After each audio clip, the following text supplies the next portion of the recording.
Good morning, good afternoon, or good evening, depending on where you are in the world today. My name is Sharon Florentine. Welcome to today's Security Boulevard webinar, The Age of Collaborative Security, brought to you by CrowdSec. We have an awesome webinar for you today, but before we get started, I need to go over a couple housekeeping items with you. First of all, today's event is being recorded, so if you miss any or all of it, or you just want to go back and watch it again, you absolutely can do that. We'll be sending an email with a link to access the webinar on demand, or you can go to securityboulevard.com/webinars, and it will be there for you. We are absolutely taking questions from the audience, so you can use the Q&A tab on your console to submit your questions for our speakers today. We'll try and get to as many of them as possible at the end.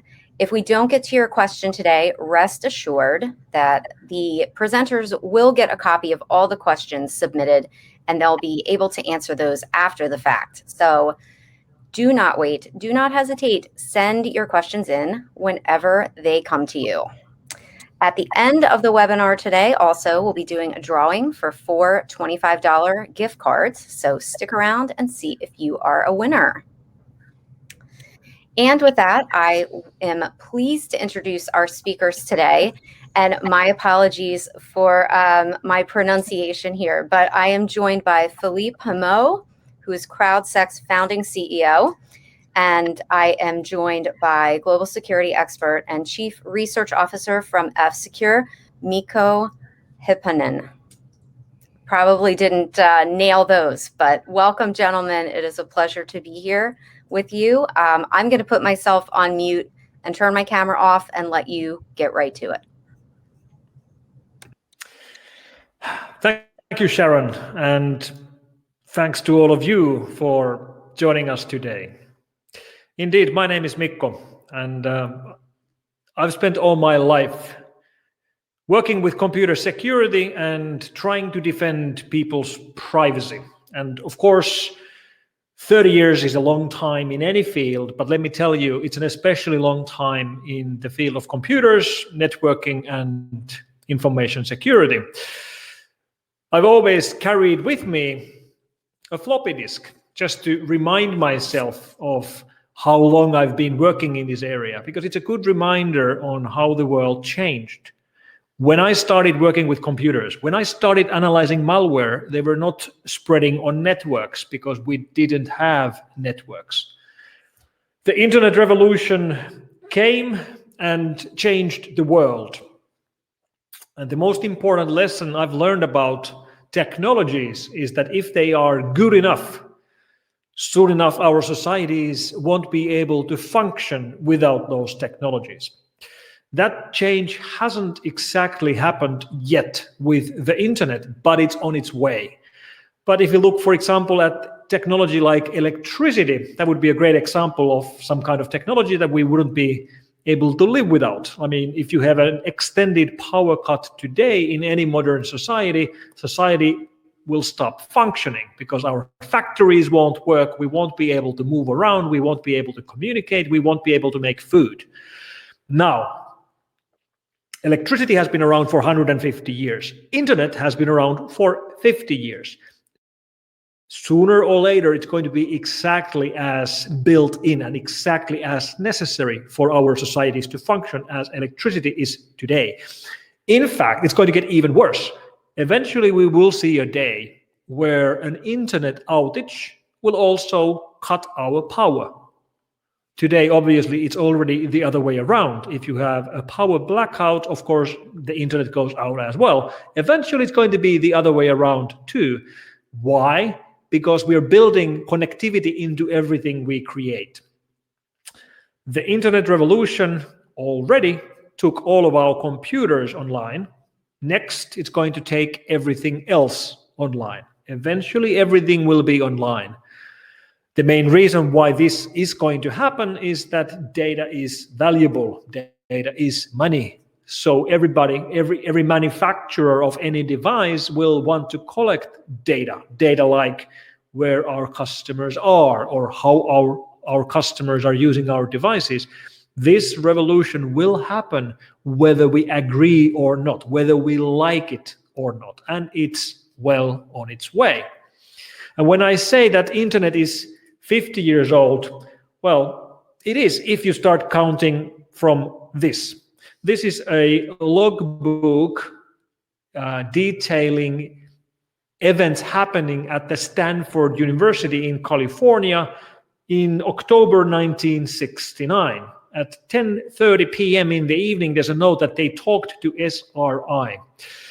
This is the first packet which ever went online on the internet. This is where internet revolution started. And I find this personally interesting because I was born in the same month. I was born a couple of weeks before this happened. So I'm a little bit older than the internet. This is how old the internet is. And the whole revolution that has gone through our world over the last 50 years has really changed everything around us, not just the internet, but for example, the revolution of Unix, which is also now 50 years old. I've spent the last 30 years working for FSecure. That's a security company headquartered in Helsinki. Yes, I've worked at the same company for 30 years, which is probably not the brightest idea, but that's exactly what I've done. And during those years, we've done a lot of different things, but one thing we've been doing, almost all of it, is build endpoint protection systems, like end-user antivirus systems, for example. For that purpose, we've been running a lot of data collection systems and honeynets and honeypots and sensors. So we get a picture of what's wrong in the internet. What kind of malicious traffic are we seeing? What kind of port traffic between different devices? What kind of trends? What protocols are common? What kind of attack scanning traffic do we see? One thing we have collected for 15 or 20 years now has been botnet traffic. Like, what kind of bots are most common? What kind of malicious malware bots are being used? And as you might expect, almost all of that traffic has always been Windows malware. That changed 2 years ago. Around 2 years ago, we, for the first time, started seeing more Linux-based malware traffic than Windows-based malware traffic. Yes, we are seeing more Linux-based malware traffic on the public internet today than Windows-based malware traffic, which is a bit surprising, maybe a bit odd, but there's a very good explanation for this. Because this Linux malware traffic is not coming from Linux desktops or Linux workstations, not even from Linux servers. It's coming from IoT devices. Vast majority of connected devices, like TV sets, for example, or set-top boxes or kitchen appliances, which are online today, are running some distribution of Linux. And there's a handful of really common IoT botnets which run on these Linux platforms, but they are so widespread and they generate so much traffic that they are now outnumbering Windows malware. And I was frankly shocked when I started seeing this change happening. I wasn't really expecting Linux to bypass Windows in the amount of malicious traffic. And also, I've also always seen Linux close to my heart. Linus Torvalds, the guy who originally created the kernel, is a Finn. He actually used to study in the same university where I was studying, roughly at the same time. I knew Linus at the time. Now, of course, he's living in USA. I haven't seen him for at least 4 years now, but we still like to think there's a little bit of Finland inside of Linux. Another thing which is obviously also connected to early 90s and Finland is SSH protocol, port 22 TCP, which is a Finnish innovation as well by Tatu Ylönen, who at the time wasn't studying at the Helsinki University where I was, but at the Technical University of Helsinki, which is the other hotspot. And then when we look at how the world turned on its head during these 30 years, nobody would have expected this. In fact, if somebody would have told me that eventually the biggest problem on the internet based on the amount of malicious traffic is going to be Linux traffic, I would have never believed that. If I would have been told 30 years ago that eventually we won't be fighting malware written by teenage boys for fun, but we will be fighting malware written by organized crime gangs who make millions and millions with password theft, with credit card theft, with banking Trojans, with ransom Trojans, with denial of service from widespread botnets. That would have sounded like science fiction if I would have been told that nation states will enter this area and we will see more and more malware written by governments, like governments writing malware. That would have sounded like science fiction as well. Well, all of these things happened.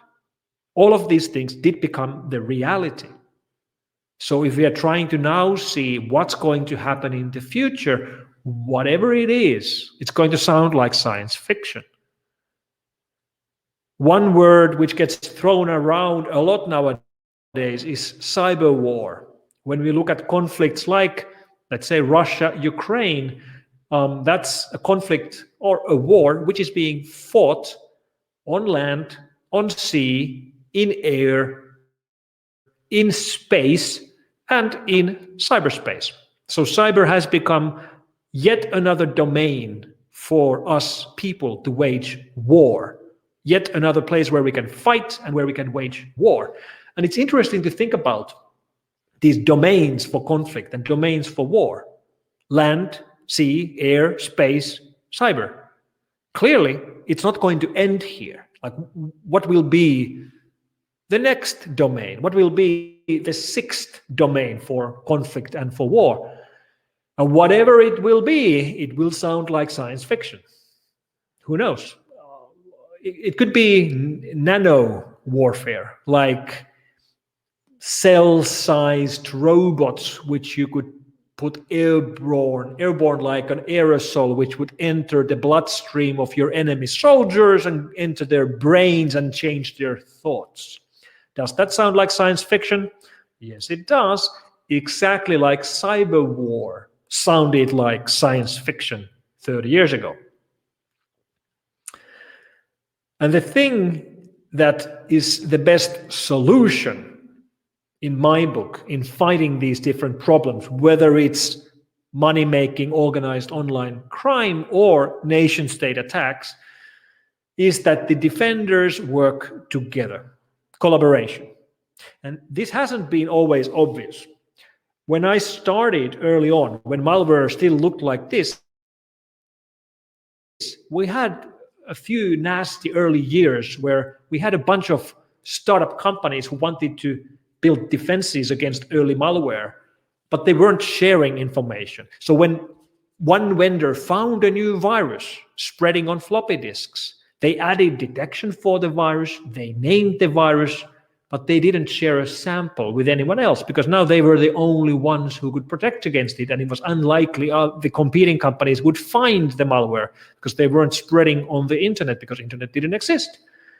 Now, pretty obviously, the next malware was found by another company, and of course, they would then sit on their sample. And we had this small-scale war of competing companies, war on sitting on information and hiding information from your competitors, which, of course, ended up in a situation where everybody lost.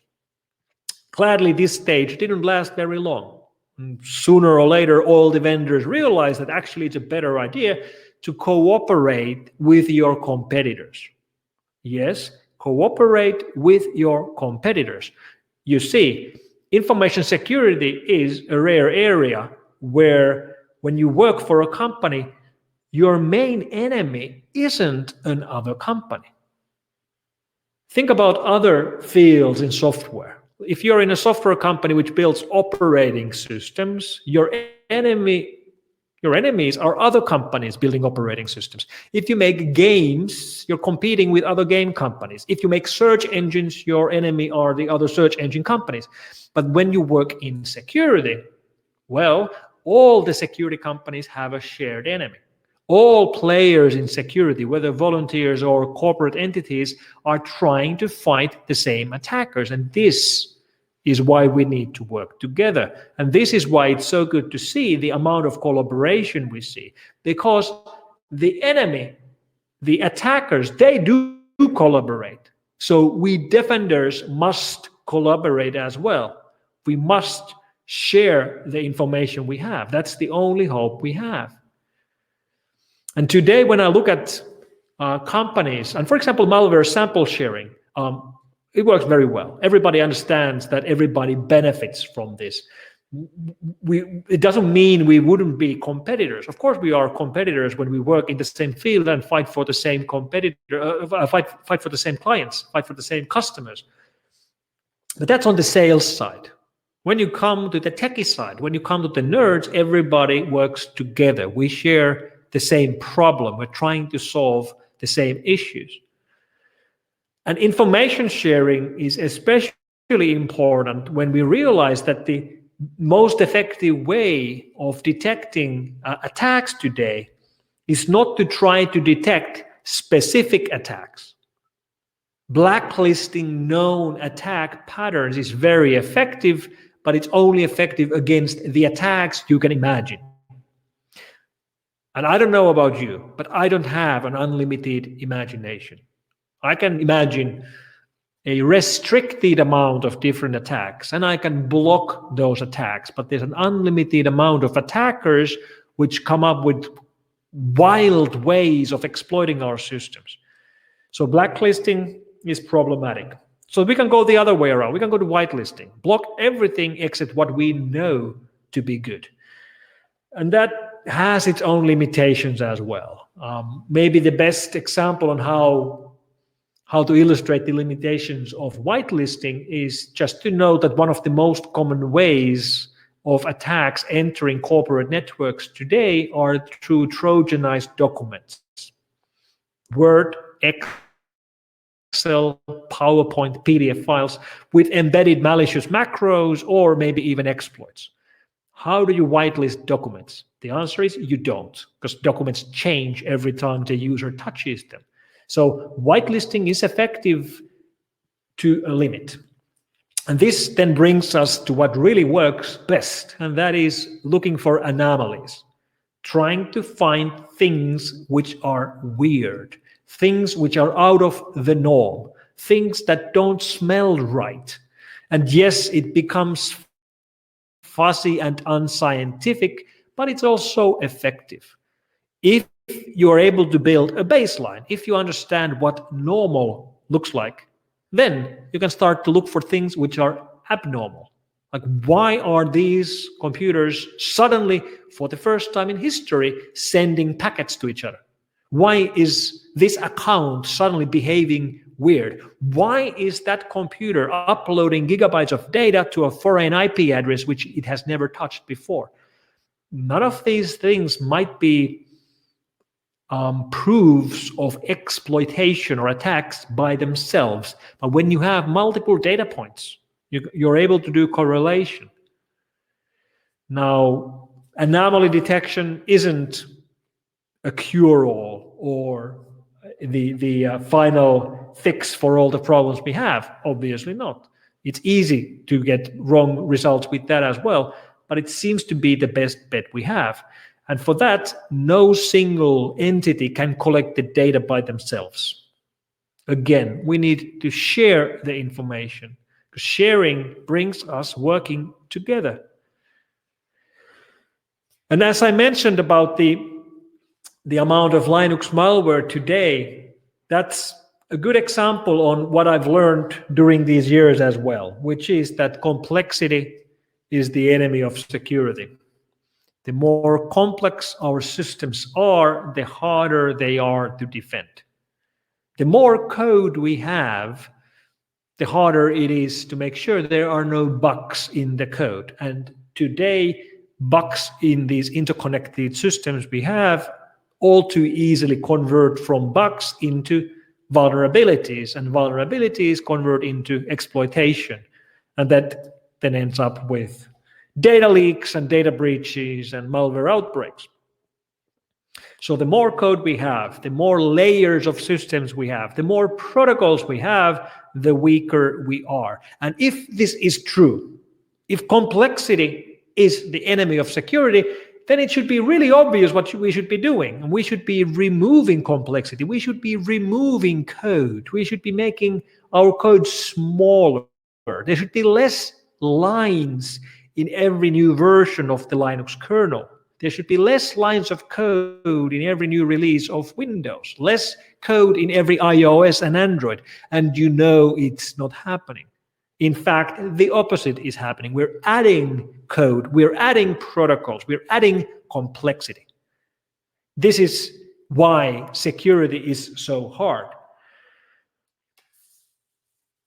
And when we look at the work we're trying to do by working together and doing the collaboration against the shared common enemy, it quite often feels to be, or seems to be, a pretty thankless job. Sometimes I use the word or the phrase security tetris. We all know the rules of the game. In Tetris, you're trying to make whole lines. That's your target. When you make 4 whole lines at the same time, you get a Tetris. If you make 1 whole line, it just disappears. You're trying to make the lines disappear. That's your goal. So if you're successful, your successes disappear. This applies to security as well. If we do our job perfectly, the end result is that nothing happens. Our successes are invisible. Our successes disappear. However, when we fail, when we who work in security fail in doing what we're trying to do, that is highly visible. That will end up in situations where you go and see data breaches, data leaks, malware outbreaks. It is a pretty thankless job because your successes are invisible. I remember I was doing a briefing to a big client of ours maybe 2 years ago. I was in this fancy headquarters. I was at the top floor. We had the leadership team around a round table. I was giving them a briefing about the latest attacks. And then we spoke about their own security systems and what they were doing. And then the CFO, the guy in charge of money, he looked at their bookkeeping and looked at the money figures. And then he asked me that it says here that we've been paying quite a bit of money to your company over the last years. Like, why are we paying all this money to you? We have no security problems. And that's exactly the point. That's why they were paying us the money. They were paying us the money to make sure that they wouldn't have security problems. So what I answered to the CFO is that I told him that, you know what? This boardroom where we are, it's really nice. It's really clean and shiny, very impressive. You know what? You can fire all of your janitors and all of your cleaners. You don't need them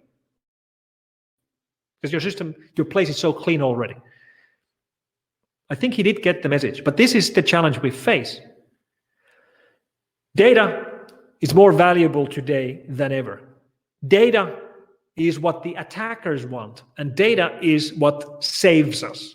And the only way we can fight back is by sharing the data we have, working together, working with collaboration, working together against the same enemy. And rarely is anyone thanked for the work they did to prevent the disaster that did not happen. This is the end result of what we're trying to do here. So I want to thank you for your work, the work that you do to help prevent disasters which will then never happen, thanks to your work.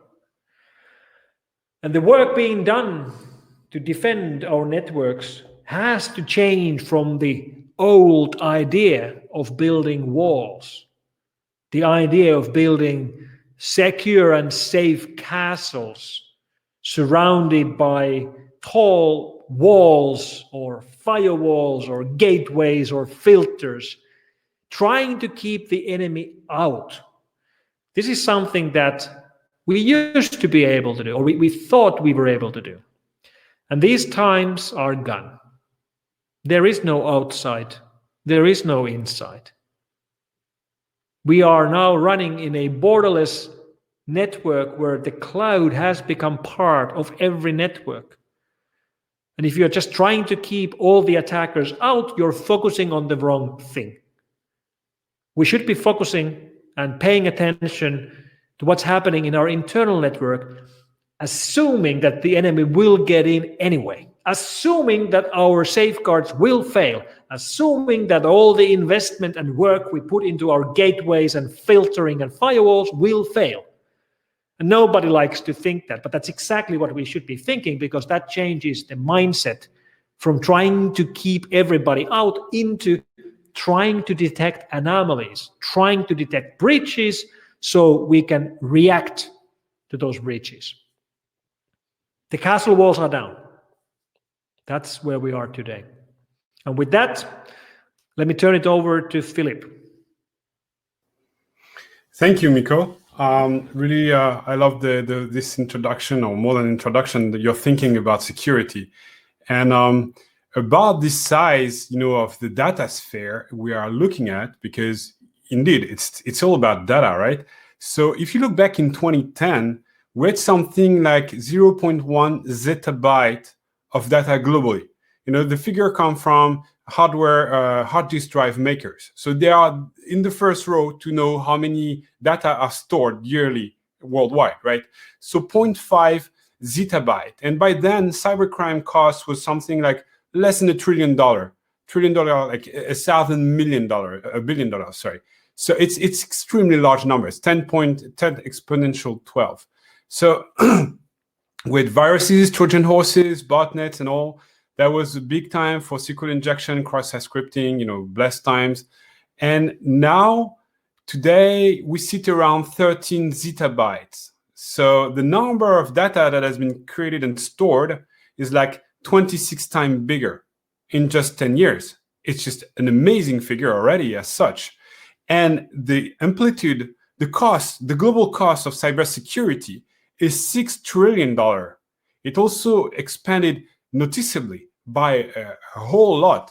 So the point here is that many new malwares are released every year. It was 65 million back in 2010. It's 1 billion this year that are expected.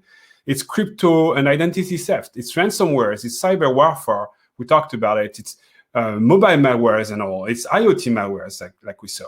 So, and it's just going to amplify more. I mean, in 2025, we're looking at something like 51 zettabyte.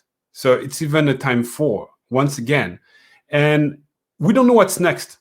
I honestly have no idea what's next. Like Mikko, he explained it could be like, for example, nanoparticles or nano cells, sometimes some kind of boats in your blood.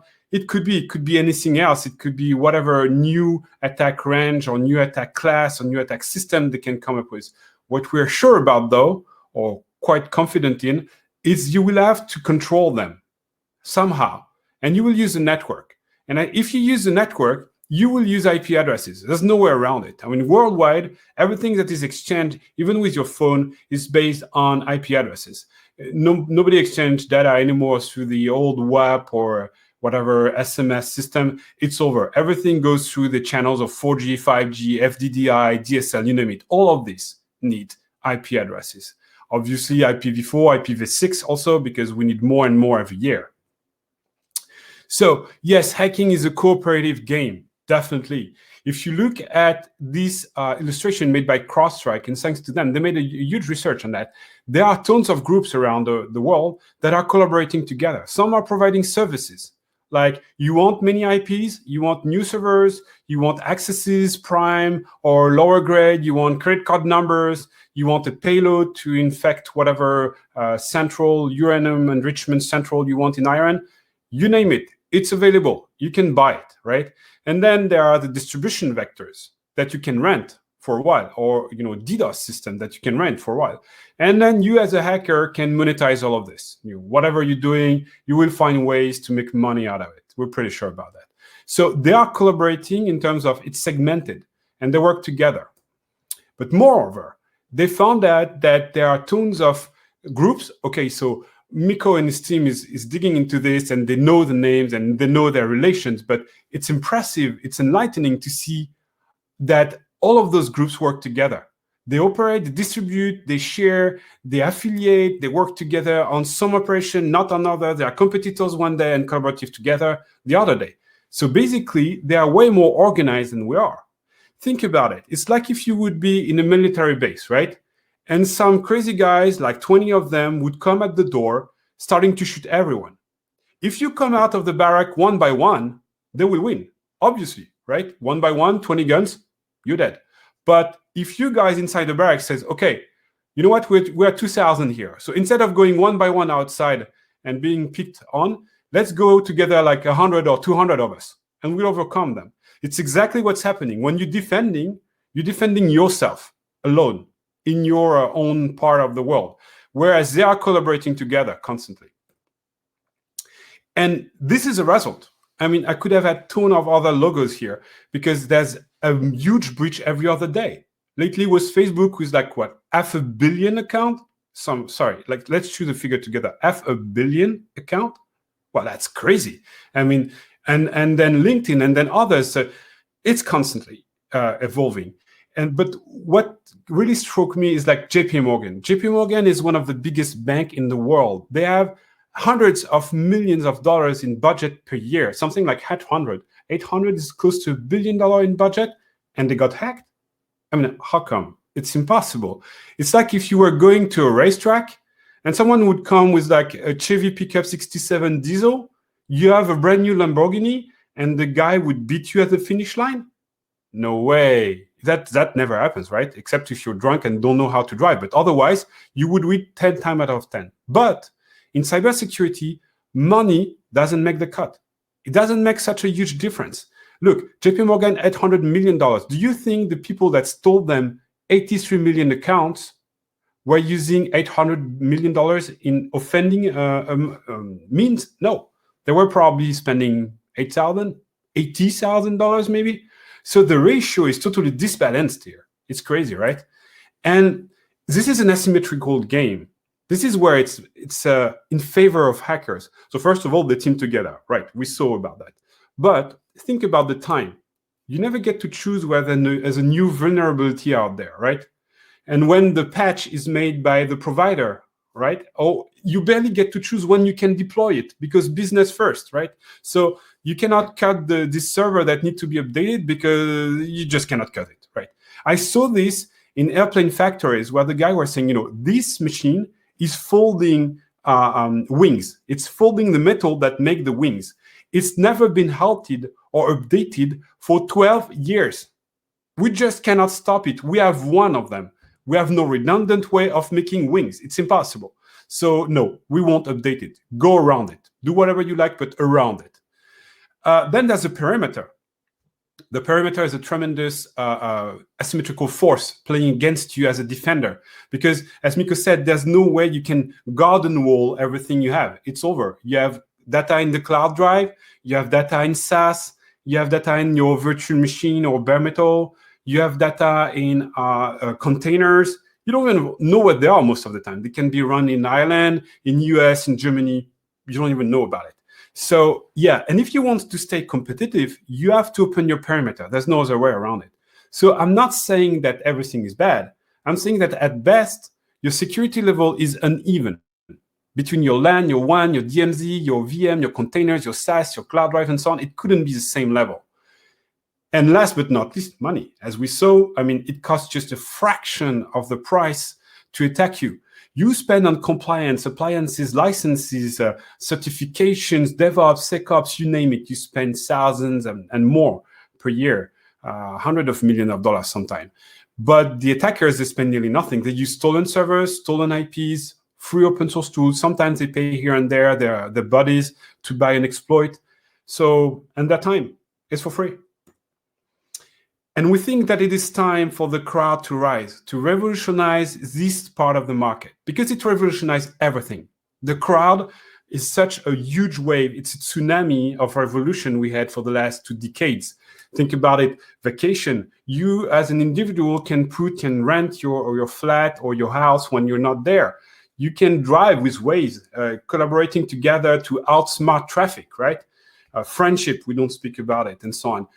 But what about security? Tell me about one product that would gather millions of people working together.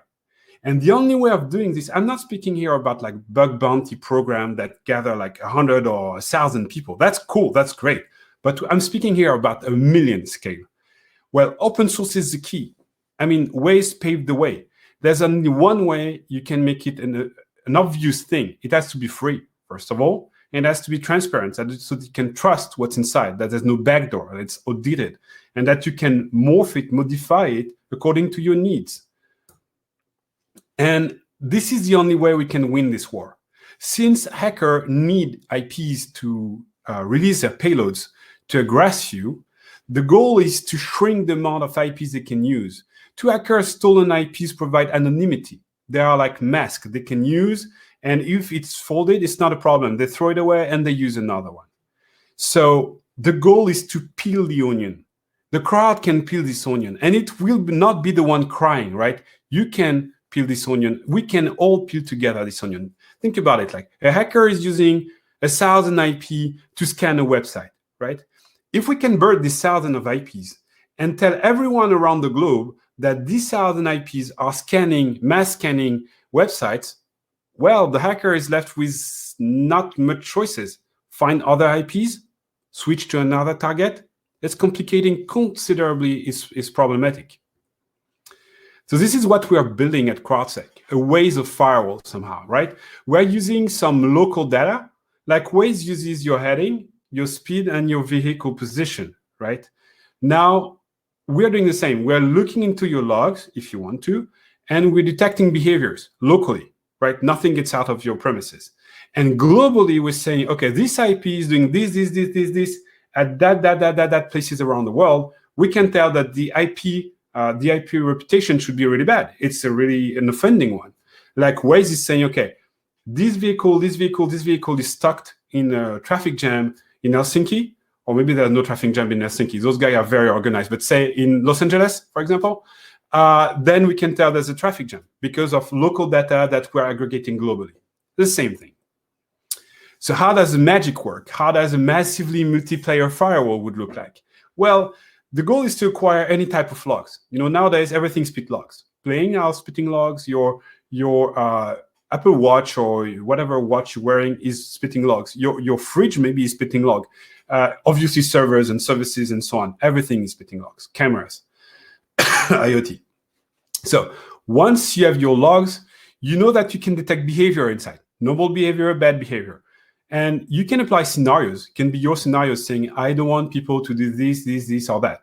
I don't want people to scrap all my images from my website without surfing on my pages, actually, for example. Or you can use our scenarios. We have created a lot of them, like SSH brute force, HTTP scanning, Nmap, and so on and so forth. Or you can use the community scenarios, because a lot of scenarios are made by the community to detect behaviors. And once you found a bad behavior, you can block it the way you want. You can drop the connection. You can drop the session if you're on a reverse proxy. You can use a CAPTCHA if you're on HTTP layer, reduce the write or the speed of the user or the accesses. You can send a mobile factor authentication to be sure it's your CFO indeed that has fired all the janitors that is trying to connect. And once you found a malevolent actor, a malevolent IP, share it. Share it with us. We'll do the curation and we'll share it back with the community for free, so that anyone can know that this IP is bad and has done this kind of behavior at your place. And the behavior engine is a very strong thing. It's totally underestimated. I mean, our ancestor was called fail to ban. Maybe a lot of you know about it. It's been a great piece of software that actually started as a training ground for newly acquired Python skills from a Swiss guy called Cyril Jacquet. And this guy did just for training, and it took on. Actually, 1 million machines around the world are using fail to ban to just fold classical brute force attack. So behavior engine can do crazy stuff like block applicative DDoS, super easy. I mean, they have a pattern that is super visible. Credential brute force. Like if someone is trying to guess your password, you will see a lot of failures in the log. If someone is trying to make $0.1 transaction on your web shop, whereas usually you have $30 average cart, you can tell, okay, this person is trying to validate credit card numbers. It's not a normal traffic. I can block it. Both scrapping, port scan, web scan, you name it. It's most of the thing, if not all of them, leave trace in the logs. So it's a non-zero sum game we're playing, right? Because if we are teaming together, just after a quarter of existence, this product already showed strong results. We have found 226,000 rogue IPs. Most of them are very persistent, meaning they are constantly compromised or used for wrong behaviors. It's pretty crazy. And we're just detecting like, 10, 20 case scenarios. Tomorrow we'll have like 100 different scenarios. So we'll harvest 1 million IPs, including IPv6 IPs, because the guy can change them, right? We found out like 135,000 SSH brute force attempt. I see some guys in the chat are talking about like how to detect SSH brute force attempt. Well, use the product. He will tell you right away if someone is trying to brute force you. Moreover, and it's very interesting, we found that those IPs, looking in our data lake, are specialized, meaning the one that were doing terminal server brute force or VPN brute force or SSH brute force would usually do only one thing. They were not doing like, one IP would not do like SSH, VPN, and TSC. No, it was doing SSH or VPN or TSC, which is really interesting because we can see then a bit of this underlying gears of this hacking industry and how it's organized. And what is fun in teaming is like you can see that the team plays a huge role. Here you can see how many times a bad IP, a bad actor has been reported on average. So it's not like one person reporting, it's like 5 at minimum. And this is the threshold we considered as safe. As soon as we have 5 people, different person reporting, then we say, okay, this IP has to be really wrong. It's been reported by too many people with 2 different typology and network connections and stuff. It has to be a malevolent actor. And obviously, as a network grows, the level of confidence and trust we can give to an IP is growing as well, because we have not 5 reports, but 10, 15, 20, 100. Here you can see the number of days for which the same IP has been considered rogue. It's really interesting because we can see that IPs are, so the graph is a bit tricky here because none of them were 0-0. It started actually at 25%, right? So a quarter of the IPs were bad IPs, bad actors for more than 25 days. I mean, and 10% of them were even worse than 50 days in a row, meaning they were constantly attacking and doing nothing else in life. Or, I mean, if they were doing anything else, nobody cared about it and nobody took time to clean them up. We even saw autonomous servers that were dedicated to hacking. They were doing nothing else. They were not even hosting any single services. It's pretty crazy. So also we found another interesting thing is like, if you're a French user, we're a French company, right? So if you're a French user, you would see that potentially a different attack stream and a different originating IPs than if you're an international user. Same apply, for example, if you're in US. You see different IPs aggressing you. So it also means that the attackers are specialized by country, by typology, by things they are targeting, by product they are targeting, by services they are targeting. So it's an extremely specialized industry that we are facing altogether. So to echo what Mikko was saying, the castle strategy is over. You know, it was the cuddle bear of the CTOs in the 80s and 90s, where the guy had a firewall and say, you know what, we're safe. Everything is inside, everybody else is outside, we can live with it forever. Now it's not true anymore. Resources are scattered across the globe, across different clouds, across different environments. So you cannot just control them all. Otherwise, you will just constrain your company into using very old, outdated system and not collaborate together. Think about it, like 80% of requests made today are made between machines. It's not human traffic. It's over. The age of human traffic is over, right? In 10 years from now, it's your personal AI that will be contacting other AIs online saying, okay, Mikko has time. He should take vacations, right? So offer me the best-in-class hotel, a very basic car because he doesn't care about the car, and maybe some go on a boat in this super view of whatever, you know. And the AI will negotiate together and answer at the speed of light. It's already happening now. API-driven internet is today. So meaning your business has to rely on it. And since everything is automated and goes at the speed of light, the only way you can do it is establish trust. Trust between two peers by saying, okay, the crowd thinks this IP is trustable, or the crowd thinks this IP is not trustable, and you should not peer with it. And that's exactly what we're up to, and that's exactly what we hope you will join us into. We think this collaborative trip in security is the only way to fold large-scale hacking over the internet. On that thought, I would like to thank you all, thank Mikko for the time he spent with us, and we would be happy to take any question. Awesome. Thank you both so much. All right, questions. So I'm going to start with this one because it seems pretty important. I mean, all of them are very important, but this one seems to be a little more far-reaching. So Arbnor wants to know, well, first, he liked the analogy of the janitors to demonstrate the value of a security program in an organization. So Mikko, could you provide another similar example that folks can use to convince C-level execs of the importance of security? Sure. Thanks, Arbnor. That's a very good question. I've explained the importance of security to various different company boards and leadership teams. And I think the most effective way of convincing people like these of the importance of security is to show them a list of companies which have folded as a result of getting hacked. And let me actually try to post a link to the chat if I can post links. Let's see. Yeah. The link to Google Docs, which you see, and then it's not clickable, but you can copy and paste it.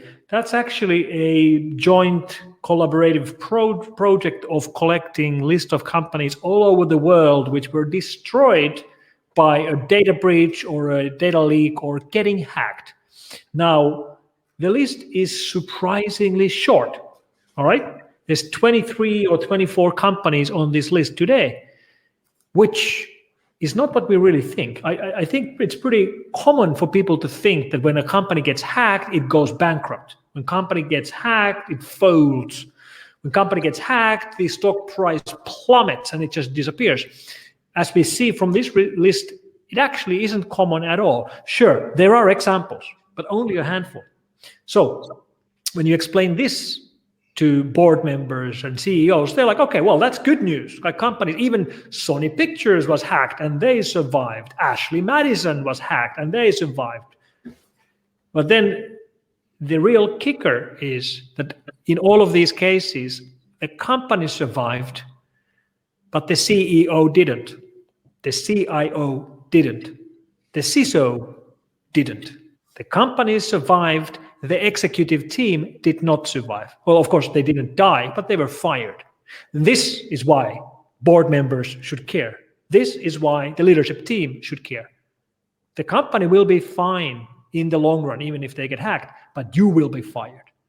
This is how I explain it, and I think it works pretty well for audiences like these. That makes sense when you bring it down to that very, very personal level. So then following on that, he has a second question that talks about the perception by executives that like there's a magic bullet kind of solution here, that security is not so much about the culture or behavioral issues that you can like implement a piece of technology and solve the problem, or, migrate to the cloud and then poof, all the problems go away. So how can you kind of prevent that mindset and help them understand that it's bigger than just a technical problem with a technical solution? And I hope I paraphrased your question correctly, Arbnor. I tried to do that earlier on, and the one way to do this is to explain the constraints that they would have if you do this. Say, for example, we have a magic bullet. We want to protect everything with one technology, right? So we have to stop using a computer from home, because of the VPN. then we have to stop using this very fancy new CMS system that we use for our website because it's outside of our premises. And then we'll have to stop also to use our cellular phones at work because, they come from outside and they can carry malware. And then we'll have to use, and then you list everything that people have to stop doing. And then we realize, okay, I cannot do business without those, right? This is what you're trying to tell me. If I disable all of this to raise my security level, I'm screwed. I cannot do business anymore. Yeah, and it's important to make sure everybody understands that security is not a product, it is a process. And processes are not something you can just buy from the outside. And this is coming from someone who sells security solutions.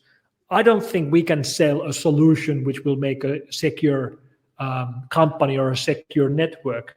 We can build some building blocks.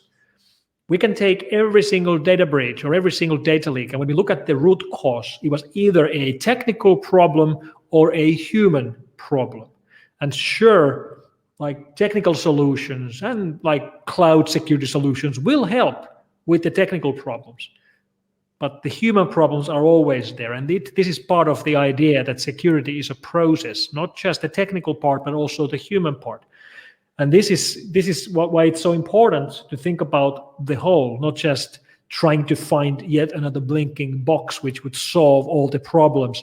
There is no blinking box like that. There is no single solution which would solve all these problems. Okay. All right, let's see. So we've got a question here, speaking of technology-based solutions. Chris M wants to know if something like Endless SSH is a good idea. Endless SS. Yeah, I can never say that correctly. Or is that more like just a fun project? It's a wordplay on Endless SSH. So yeah, I always miss an S somewhere. It's not really. Yes, you can do it for fun, training at home to see what's happening on the internet, because it's always interesting to see how many attacks are happening per day, per minute, whatever, on this class, this class, this class, this class. There are plenty of tools doing this. Endless SSH is one. You can have Corey. CrowdSec can do it for you if you want as well. There are dashboards. You can see what's happening. It's an eye-opening thing to discover what is the internet doing at a precise moment in time. We'll release some tools about that, like having a live view over, the hack activity on internet. But you can find some already. There are storm centers in most of the CERT systems. You can check also what's happening for DDoS online. There are the real-time attack maps of many providers. It's really eye-opening. And for those who are not familiar with the Endless SSH project, it's a target. It's when you try logging into an SSH server, which is running Endless SSH, it's not a real server at all. It just sends the welcome banner very slowly forever. So when you have someone scanning for SSH servers, when they find this one, they will get stuck on it like you would get stuck in a target.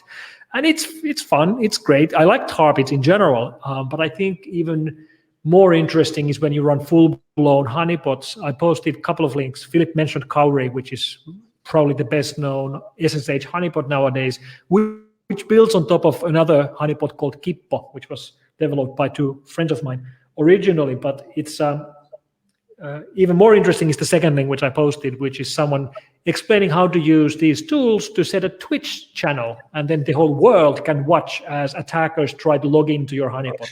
And that's great fun, probably even more fun than a target.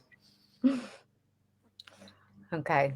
So I think we have time for a couple more. I'll try and direct one more to each of you just to be fair. So for Philippe, what technologies are CrowdSec already compatible with? Actually, it's changing by the day. On the hub, there's a hub.crowdsec.net. You can check, like, the community is pouring new parsers and new collections and new bouncers by the day.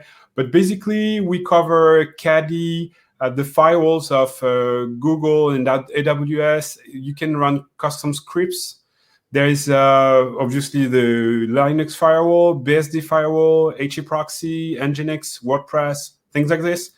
And we can pass plenty of entries like Apache, Dovecoat, IP tables, mode security, MySQL, NACC, you name it. I mean, it's changing on a daily basis. And if you don't find something you need, you can write it because it's in YAML. So it's super easy to describe what you're looking for. And if you don't know how to do it, just crash by our Gitter, and our team will help you, design the proper scenario and publish it on the hub. Cool. All right. And let's see. Mikko, is this situation overall getting worse, or is it getting better? I think most people have the impression that it's getting worse. And that's an easy impression to get if you follow mainstream news, because we regularly get the news about big data leaks, and last week was the Facebook data leak. So it looks like, there's always something big happening. And sure, we have big failures regularly all the time. But if you look at the longer term, like what's really happening? What are the biggest single changes we've seen over the last 10 years or 15 years? It's quite clear to me that we are getting better. The core foundation of the technologies we're using is getting better. 10 years ago, most of the web traffic was still HTTP. Today, most of it is HTTPS. Encryption is becoming commonplace, not just in the web, but in our communication channels. The applications we use for end-to-end chat are more and more strongly encrypted. It wasn't like that 10 years ago. The biggest single change over the last 15 years in security has been the restricted operating systems that we use more and more. Now, here's an iPad. iPad, especially if you have an iPad Pro, can do everything that your MacBook can do. It's actually even more powerful in many ways. But there is one difference, because Mac OS and iOS are different. iOS is a restricted environment. You don't have root here. In fact, as an end user, you don't have the right to write a program for your own device. The only way you can write a program and run it here and give it to your friends so they can run it on their iPads is that you send your program to be approved by Apple, which is very, very restrictive, but very, very secure. And we've seen this model before. This is the same model we have in Sony PlayStation or in Microsoft Xbox. And we don't see malware or attacks on PlayStations and Xboxes either. In fact, it's quite surprising when you think about Windows. The most secure version of Windows Microsoft has ever shipped is inside an Xbox. The goddamn games console has the most secure version of Windows which has ever been released. So restrictive operating systems, yes, they are restrictive and they are closed, but they're also more secure. So yeah, we are getting better. It's not always obvious, but I do think we're getting better. That's a relief. I'm glad to hear you say that. All right, so we've got about 2 minutes till the top of the hour. Thank you both, gentlemen, for your awesome presentation and for your insightful answers there. Please note, if your question did not get answered, the presenters will get a copy of all of them and they can follow up with you afterwards. A quick reminder again that this presentation was recorded, so if you missed any, came in late, or just want to go back and watch it again, we'll be sending an email with instructions for how to access it, or you can go to securityboulevard.com/webinars and it will be there. We also want to make sure to remind you that the slides today are available to you for download also under the handouts tab on your console. So you can go there and download a copy of that for yourself. We also, now the time you've all been waiting for, we can announce our Amazon gift card winners. Went ahead and grab those while our presenters here were chatting. So congratulations to Bruno C, Jerry C, Natalia B, and Tom T. You are our Amazon gift card winners for today. Keep an eye on your inbox. We'll be sending an email with instructions for how you can claim those. All right. Thank you both again for an amazing webinar. We hope to see you and the audience again soon. And that's it for me. I'm Sharon Florentine signing off. Thank you, Sharon. Thank you, Mikko. Thank you very much. See you online.